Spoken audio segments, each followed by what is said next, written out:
And now to track the latest with oil prices, we turn to Jeff Grossman at the NYMEX. He's president of BRG Brokerage. Jeff, good to see you. Good to be here.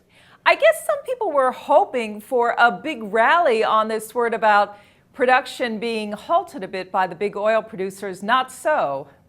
Not the way everyone had planned it. We were a lot higher in the overnight, about $2 higher, but the market has settled back. Again, this is really a market that's really, let's say, retracing some of the move that took place on Friday, which was a significant move up. Again, the question you have to look at more than anything is what the long-term effect of something like this is. And I personally think it probably is going to be friendly toward this market.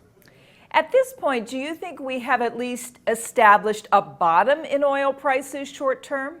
I certainly do. I think anything below about $28 was a little bit insane myself, if you look at the long-term chart. But again, listen, the market got down under even $27 sometime last week. So the market is under tremendous pressure. But I think with these kind of statements coming out, with the overall perception that maybe we have bottomed out, I don't think the selling will be as aggressive as it has been. I think this market, if nothing else, will work in here, and if nothing else changes much, probably gravitate a little higher.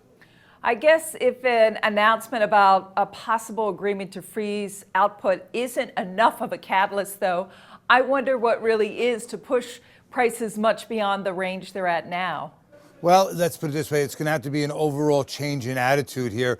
Again, people are going to get a little bit freer with their energy dollars now. They're probably going to be driving a little more come driving season.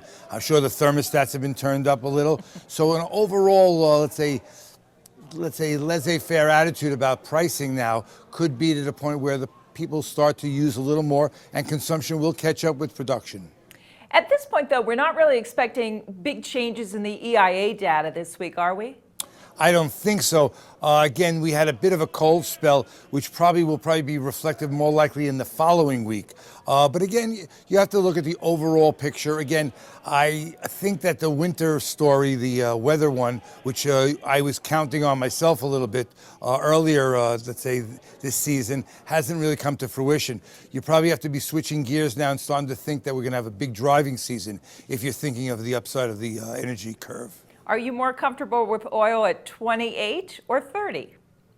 Oh, I'm much more comfortable at 30. I really believe that this is a market that's working its way higher. I still think by the end of the year you're going to see numbers with a 4 handle. I think we're going to be probably in the mid-40s by the end of the year. I just again, it's going to take some work and a few things have to fall into line. But I'm not a seller here down below $30 by any means. Jeff Grossman, BRG Brokerage. Thanks for joining us from the NYMEX. I'm Rhonda Schaffler for TheStreet.